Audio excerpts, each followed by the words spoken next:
Titanic, parce que je peux m'expliquer. Ouais, bien sûr, expliquez. Et bah Titanic, à chaque fois je me disais, quelle convention de pleurer devant un film comme Titanic. Accrochez-vous, garde-fou. N'ouvrez pas les yeux, ne regardez pas. Je ne regarde pas. Montez sur la balustrade. Le fait que deux personnes se connaissent depuis quelques heures et s'aiment autant, ça me touche profondément parce que j'y crois. Je pense qu'il y a des gens que tu peux rencontrer une nuit et qui vont t'apporter consciemment ou inconsciemment beaucoup plus que des gens avec qui tu peux passer 6 ans. Donc c'est un film qui me bouleverse de par cette véracité-là. Je me suis pas retournée de mon voisin et j'ai dit « You're the one ». Non, de l'amour, de la passion, de tout ce que ça t'apporte, ça t'inflige en même temps et à quel point ça te fait grandir et à quel point sans amour, rien ne vaut la peine d'être vécu. Je vole! Jack! Une femme sous influence, je me dis putain, je ferai jamais ça de ma vie.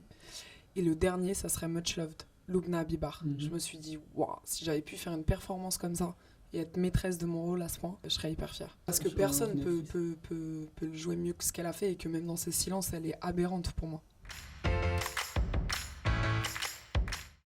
Je vais en dire un, mais c'est pas forcément celui qui me fait le plus rire, mais ouais, des Judas Pato, 40 ans toujours puceau. Et en France, il y en a pas, ça serait plus belge, Dick Koenig. Maman, Claudia l'appareil. Dis, je viens de me faire carjacker. Je dis, je viens de me faire carjacker. On a volé l'auto. C'est pour le côté burlesque, prise de risque, chose qu'on n'a pas en France, chose où on arrête de cérébraliser, on retourne dans l'absurdité des cartoons, des mangas, où en fait tu laisses complètement libre ton imagination, quoi. Much Love au Maroc. Ça me choque pas, je le comprends, mais de toute façon les interdictions, je trouve ça toujours un petit peu régressif justement. Une association catholique a voulu intervenir 3 ans après la vie d'Adèle. Jusqu'ici j'ai rien dit, mais parce que ça me fait tellement rigoler. Une fois de plus, à quel point on pose les yeux, la lumière et la parole sur des choses si peu importantes. Les Walt Disney, ouais, le livre de la jungle, Pocahontas. Ouais, à une insouciance et une absurdité que j'aimais trop, qui me donne envie de danser. Rise, de David Lachapelle. Et pourtant, t'es souvent ridicule après l'avoir regardé.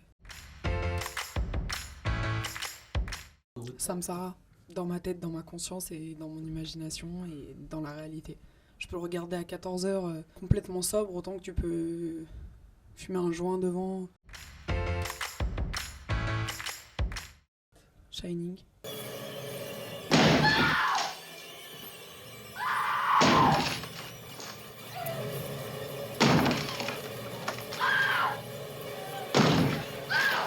Ah bah tout m'angoissait. Ouais, après j'allais chercher quelque chose dans la cuisine et j'étais pas niquée. Je sais pas, 12, 13.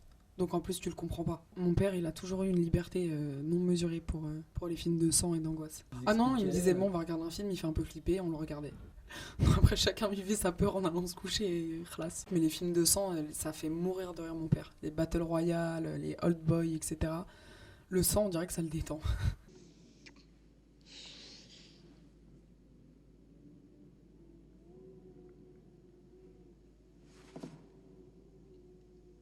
Hi, Lloyd.